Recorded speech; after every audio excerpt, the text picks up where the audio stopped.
Hi, this is Mark News from Plant Talk Radio. Thanks for subscribing and listening to our podcast, Your Gardening Questions from Plant Talk Radio.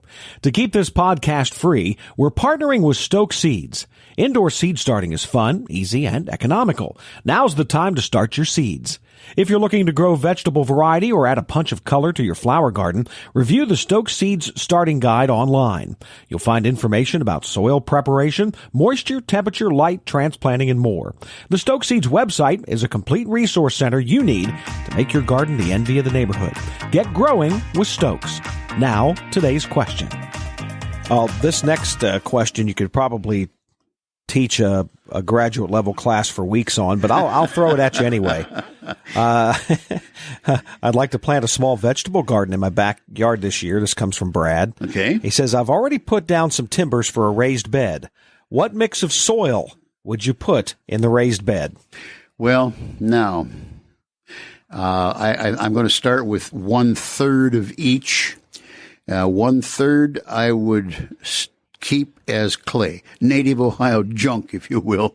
But at the same time, now you're going to add a lot of organic matter, be it your own or purchased in the bag and so on. So you'd have 1/3 clay and 1/3 organic matter. And then it wouldn't hurt to put some sand in. Now, you have to be awfully careful. You want to use builder's sand, so it's sharp particles, not the kids' play sand. You would not want to, let's just say, end up with a blend that would make bricks when you sun dry it. But to loosen it up with some, I'm going to call it stone or even small pieces of gravel. Now, nothing bigger than the end of your fingernail or little fingernail, but at the same time, anything that loosens it up. So you can use your own compost. If you've been building it, you can buy it. I would then go with also the other 1/3 in plain peat moss. Now, peat moss will work with the soil acidity a little bit.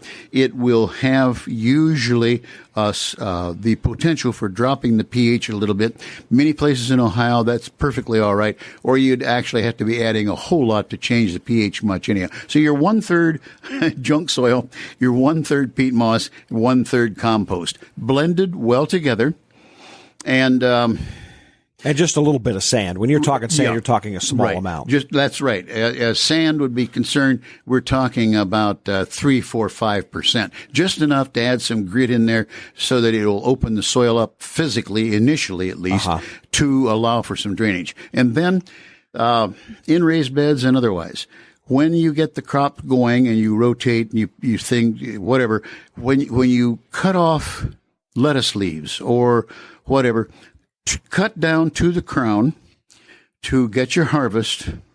Sometimes those things will continue to grow or regrow, but then I would leave the skeleton root system in the bed over the course of the winter, because it takes a while for soil to let's just say get in the right condition, physical condition in this case. Chemistry, I think we covered it with the 1/3 parts.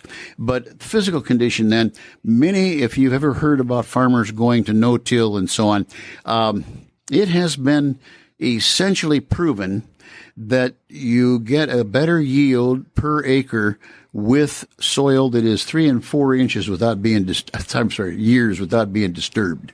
Mm-hmm. So there you go. That's what you put in there. And timing would be? Well, soon as it's dry enough to work with. Yeah. And that may be full 6 weeks at this point. You never know. Yeah, that groundhog may have fouled us at this time.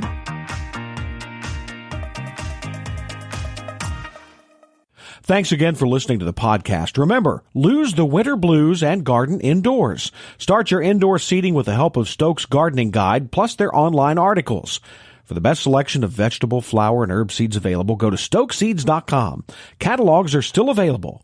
Cultivating successful growers for generations.